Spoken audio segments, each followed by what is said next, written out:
As I was trying to fall asleep last night, I kept thinking about your situation and thinking about why the fear of revelations would be coming back to you even after you've had your moments of enlightened understanding, walking peacefully in a world without God, free from the dogma which entangled you for so many years.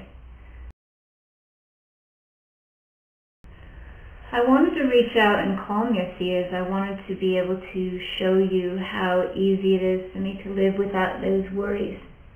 But I was never given those stories as a child. I'm not in the same situation that you're in. So it's hard for me to know the sort of transformation you're going through. But still, my mind was a little fixated on it. I kept thinking about it, and I was thinking about the battle of ideas, with which you're struggling, and I imagined the cognitive dissonance that you are probably feeling. Cognitive dissonance being the condition of having two concurrent but incompatible ideas, which would cause anyone tension. There might be a struggle between the self-concept you used to hold, where you lived your life openly, honestly, and for good as you conceived that God would want you to do. Your updated self-concept now is someone who doesn't need a God to be good, and perhaps that means that you've spent your life previous to now obeying arbitrary rules for a fictional afterlife and for a heavenly Father who is not actually there watching or judging. I don't mean to put words into your mouth, I'm only guessing. So suddenly maybe this new outlook that you have made, sort of celebratory videos about, maybe this new outlook on life without God has changed from the blooming, limitless world of butterflies, mountainous landscapes, puffy clouded skies, to a world of wasted years. Those two perspectives cannot coexist in your mind without clashing, and so the programming that you learned early in your life from your Christian parents tries to solve the dispute between the ideas and give your mind some peace. Christianity is built with the mechanisms of self-preservation. Do not doubt. To doubt is to sin. Do not doubt. Do not doubt. To doubt is to sin. To doubt is the work of the devil, and not the work of a human mind thinking critically, as human minds are prone to do. So these early learned Christian lessons try to explain your new godless worldview as work of the devil, which is a scenario that allows your disagreeing thoughts to coexist.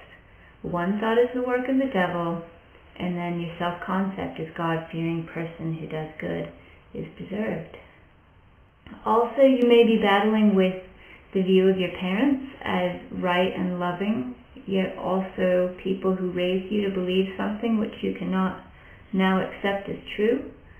Your mind may want to rescue the version of your parents as people who know what's best for you always. I'm only guessing what sort of answers your mind might be trying to find to solve this riddle and let you sleep at night. I can see that you are being flooded by waves of emotion, and these emotions aren't always going to mesh with things that your mind has observed and decided. My thoughts are that you might benefit from studying your own thought patterns. Perhaps you might step outside of yourself a little bit and watch yourself. That distancing could give you some space and possibly grant you the compassion for yourself and the patience that you need to get through this. Perhaps you can find better ways to assuage the dissonance between the clashing ideas, between the old self-concept and new ideas, between the new self-concept and old ideas. If you're looking for ways to feel okay about the years you may now feel were wasted because you feel religion restricted you from truly experiencing all that life has to offer, I would like to point out that you have lived in both worlds.